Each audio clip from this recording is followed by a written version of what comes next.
आज की कहानी है राजकुमारी और मटर की कहानी। किसी राज्य में एक बहुत ही बलवान राजा का राज चलता था। उसकी रानी भी बहुत सुंदर और समझदार थी। राजा रानी को एक पुत्र था। दोनों में अपने पुत्र के पालन पोषण से लेकर उसकी शिक्षा दीक्षा में किसी तरह की कोई कमी नहीं होने दी थी। राजकुमार भी बहुत सुंदर था। उसका व्यवहार विनम्र था और वह हर से एक सुयोग्य पुत्र व राजकुमार था। कई पड़ोसी राज्यों के राजा राजकुमार से अपनी पुत्रियों का विवाह कराना चाहते थे। उन्होंने राजा रानी के पास विवाह के लिए प्रस्ताव भी भेजे थे। वहीं राजा रानी चाहते थे कि उनके राजकुमार का विवाह किसी सुंदर, समझदार और संवेदनशील जैसी राजकुमारी से ही हो, जो हर तरह से उनके पुत्र के लिए योग्य हो। राजा ने अपने राजकुमार को उन राज्यों में भेजा जहां से उसके लिए विवाह के प्रस्ताव आए थे।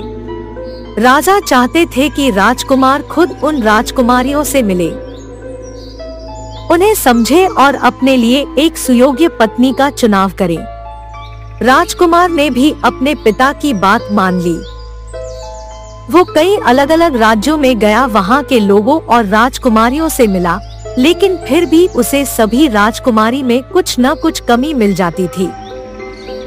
कुछ ही दिनों में राजकुमार वापस अपने महल आ गया।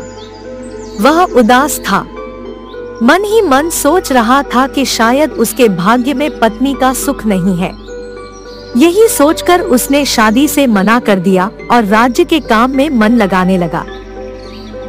एक शाम बहुत तेज बारिश हो रही थी। तभी राजमहल के दरवाजे पर एक लड़की आई। उसके कपड़े बारिश की वजह से भीग गए थे। उसके बाल बिखरे हुए थे। वह पूरी तरह से अस्तव्यस्त नजर आ रही थी। उसने दरवाजे पर खड़े सैनिकों को बताया कि वह एक पड़ोसी राज्य की राजकुमारी है, जो बारिश की वजह से यहाँ पर फंस गई है। ऐसे मौसम में वह अपने अपने महल नहीं जा सकती है, इसलिए वह यहाँ पर शरण लेने के लिए आई हुई है। लेकिन उस लड़की की हालत देखकर उन्हें यकीन नहीं हो रहा था कि वह कोई राजकुमारी है। उन्होंने राजा रानी को उस लड़की बात बताई। रानी ने उसे महल में शरण दे दी, लेकिन उसकी बात कितनी सच है यह जानने के लिए रानी ने उसकी परीक्षा लेने की योजना बनाई। रानी ने उस लड़की के सोने के लिए एक पलंग सजाया, जिस पर 20 मुलायम गद्दे बिछाए।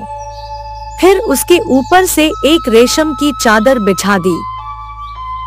रानी ने बड़ी ही चतुराई से उस रेशमी चादर और 20 गद्दों के नीचे एक मटर का दाना भी रख दिया और फिर उसी बिस्तर पर लड़की को सोने के लिए कहा।